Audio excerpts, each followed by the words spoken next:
કમરની ગાદી ઘસાઈ પણ ગઈ હતી અને બહાર પણ આવી ગઈ હતી અને એના હિસાબે મને ડાબા પગમાં નસ ખેંચાતી અને સતત પેઇન થતું. આ વિડીયો જોઈને મને થયું કે એકવાર કરાવવું જ છે ઓપરેશન તો એકવાર અહીંયા જઈ આવું અને મળું. એટલે હું હિંમત કરીને અહીંયા આવી અને મારી હિંમત મને ભગવાન જેવા ડોક્ટરને મુલાકાત કરાવી. મને ખૂબ સારું છે અત્યારે. સરસ. મિત્રો આપણી સાથે અત્યારે રક્ષા માતાજી છે, જેમને પણ કમરમાં દુખાવો થતો હતો, એની હિસાબે સાયટિક નવ કમ્પ્રેસ થતી હતી અને ડાબા પગમાં ખૂબ જ દુખાવો હતો. તો આપણે પૂછીએ, માતાજી આપ ક્યાંથી આવો છો અને શું તકલીફ હતી આપને? હું રાજકોટથી આવું છું અને કમરની ગાદી ઘસાઈ પણ ગઈ હતી અને બહાર પણ આવી ગઈ હતી અને એના હિસાબે મને ડાબા પગમાં નસ ખેંચાતી અને સતત પેઇન થતું. ખૂબ દવા કરી પણ કંઈ એનો મેળ ન પડ્યો. છેવટે આપનું નામ સાંભળ્યું, આપના વિડીયો જોયા યુટ્યુબમાં, એટલે રિસ્ક લીધું કદાચ એમ કહેવાય. મેં પૂરો ભરોસો નહોતો, છતાં વિડીયો જોઈને થોડીક હિંમત આવી અને હું અહીંયા આવી. અહીંયા આવીને મને એક જ સેટિંગે રાહત થવા માંડી. અત્યારે ખૂબ જ સારું છે. અને કેટલી વાર તમે અહીંયા આવ્યા? છઠ્ઠી વાર. હા, છઠ્ઠો. અને આ પેલા તમને કેટલા સમય થયા તકલીફ હતી? આ મારી તકલીફ 20 વર્ષ જેવું થયું. 20 વર્ષની. ખૂબ જ દવા મેં ખાધી છે. ઇવન ઓપરેશનની સ્થિતિ આવી ગઈ હતી મને અને કરવાનું કીધું હતું. ડેટ પણ નક્કી કરવા હું જવાની હતી, પણ પછી આ વિડીયો જોઈને મને થયું કે એકવાર કરાવવું જ છે ઓપરેશન તો એકવાર અહીંયા જઈ આવું અને મળું. એટલે હું હિંમત કરીને અહીંયા આવી અને મારી હિંમત મને ભગવાન જેવા ડોક્ટરને મુલાકાત કરાવી. મને ખૂબ સારું છે અત્યારે. સરસ. તો હવે દુખાવો કે એવું કઈ? ના, ખૂબ સારું સર, ખૂબ જ સારું છે. 20 વર્ષનો દુખાવો. 20 વર્ષનો દુખાવો. એકચ્યુઅલી એમાં શું હોય કે તમને આ જે છે ને, તમને ચોથા પાંચમા મણકાની અને પાંચમા છઠ્ઠા મણકાની અહીંથી ગાદી દબાતી ત્યાં. એની હિસાબે ડાબા પગની સાયટિક નો એટલે આ બાજુની નસ દબાતી.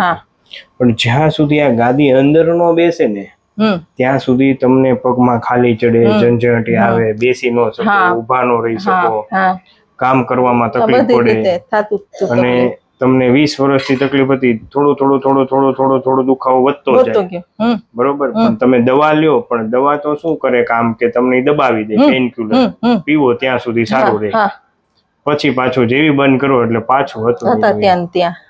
અને જ્યાં સુધી તમે દવા પીવો ત્યાં સુધી તમને ખબર ન પડે કે હવે મને કઈ તકલીફ નથી એવું જ લાગે. તમે કામ ડબલ કરો, આ સોજો ડબલ વધતો જાય અને તમને દુખાવો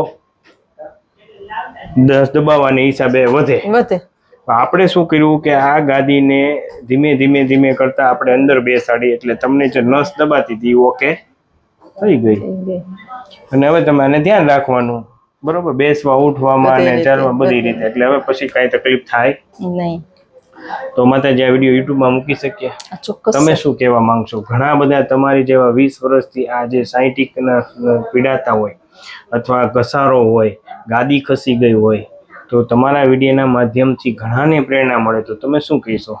હું ચોક્કસ કહીશ કે ઓપરેશન કરવાનું ડોક્ટર તમને કે કાંઈ પણ કહે તો એકવાર પહેલા તમે અહીંયા આવી જજો ડોક્ટર સાહેબ પાસે, એકવાર એની મુલાકાત લઈ લેજો અને પછી જ તમે ડિસિઝન લેજો કે તમારે શું કરવું છે. અને 100% હું કહું છું તમને અહીંયા ફાયદો થશે. એ મારી પેલી છે. થેન્ક યુ માતાજી, ખૂબ ખૂબ આભાર માં તમારો. ના સર, તમારો, તમે ભગવાન રૂપે આવ્યા છો અમારા જીવનમાં. ખરેખર મને કલ્પના નહોતી કે મને આટલું સારું થશે. માનશો? પણ એમાં આ બધું નિમિત્ત હોય, ભગવાને નિમિત્ત બનાવી તમને સારું છે. અને મેં પહેલા કીધું છે ને અત્યારે કહું છું કે ઈશ્વર ખુદ જ્યાં નથી પહોંચી શકતો ત્યાં તમારા જેવા ફરિશ્તાઓને મોકલી દે છે આવી રીતે સેવા કરવા માટે. તમારા આશીર્વાદ છે. આ હોવું એ બહુ મોટી બાબત છે. ડોક્ટરને ભગવાનનું રૂપ કીધા છે, પણ બહુ ઓછા, રેર જોવા મળે તમારા જેવા. 100%. ખૂબ આભાર માં. Thank you.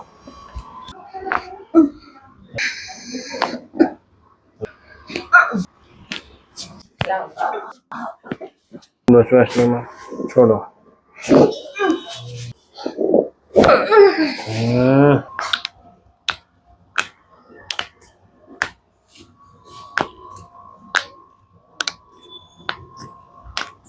લૂઝ નાખી દો એમાં.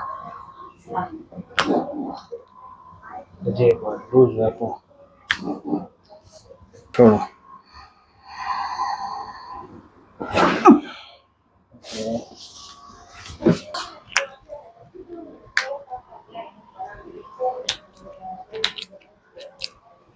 લૂઝ